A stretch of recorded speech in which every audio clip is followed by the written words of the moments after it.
नहमदहु व नसल्ली अला रसूलिल करीम अम्मा बाद। हिंदुस्तान के एक साहब ने पूछा है कि ईद उल फित्र का चांद कब होगा, ये मुझे फलकी एतबार से बताएं।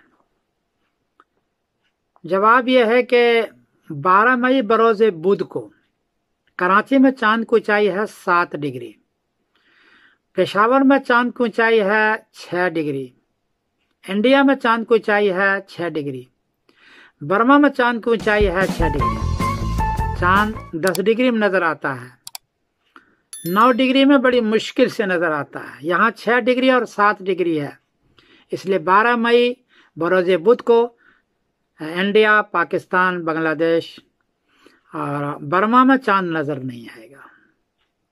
13 मई बरोज़ जुमेरात को कराची में चांद की ऊंचाई है 17 डिग्री, पेशावर में चांद की ऊंचाई है 16 डिग्री, इंडिया में चांद की ऊंचाई है 17 डिग्री, बर्मा में चांद की ऊंचाई है 17 डिग्री। इसलिए 13 मई बरोज़ जुमेरात को चांद नजर आएगा और वाज़ा नजर आएगा, और 14 मई बरोज़ जुमा को ईद उल फित्र होगी, ये तय है। कोई आदमी अगर 12 मई बरोज़ बुध को चांद की गवाही लेता है, गवाही झूठी है, इसलिए कि चांद आसमान पर नहीं है।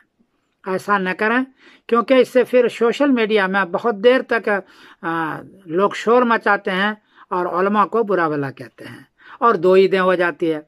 तो चूंकि ईद 2 हो जाती है, क्योंकि रुयत आमा नहीं हुई, तो ईद 2 हो जाएगी, और सोशल मीडिया पर बहुत ही बुरा भला कहते हैं।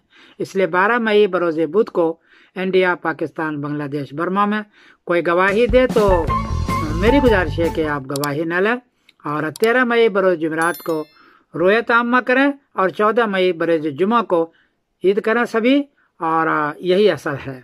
मैं समीरुद्दीन कासमी बोल रहा हूँ मैनचेस्टर, इंग्लैंड से। अस्सलाम वालेकुम रहमतुल्लाहि व बरकातुहू। यूट्यूब पेज पर अपलोड होने वाली वीडियो से बाखबर रहने के लिए सुर्ख रंग के सब्सक्रिप्शन वाले बटन पर क्लिक करना ना भूलिए। बेल आइकन पर क्लिक कीजिए, आपको हर नई वीडियो के बारे में